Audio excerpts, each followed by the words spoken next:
comparar o rim como um filtro de café mesmo.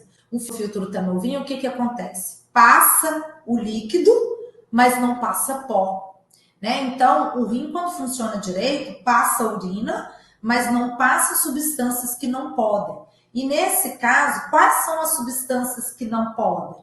Não pode passar proteína, principalmente proteínas grandes, porque se passa é porque o filtro está furado. Não pode passar excesso também de potássio, porque a gente precisa de potássio no organismo. Não pode passar excesso de cálcio, porque a gente precisa de cálcio no organismo. Então, ele tem toda essa função. O primeiro sinal de que os rins estão ruins, que não está dando certo, é quando começa a cair a borrinha de café ali na xícara. Que essa borrinha seria o quê? A proteína. E a proteína, o que que acontece? A proteína é sinal de que esses poros estão estragados. E aqui faz muito sentido te entender por que que esses poros estão estragados.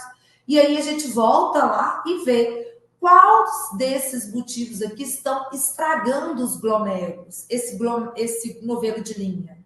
É o excesso de peso, o excesso de glicose, é a doença autoimune, por exemplo, a apatia por IgA, é a doença do rim que está lá disparando anticorpo e fazendo com que esses buracos fiquem cada vez maiores.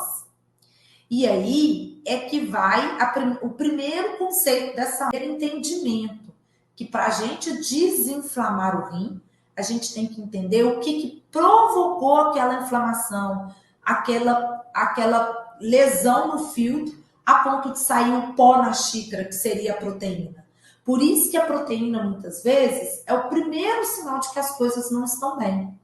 E aí, o que a gente faz? A gente descobre a causa do problema e trata a causa. Se for a pressão, nós vamos tratar a pressão alta.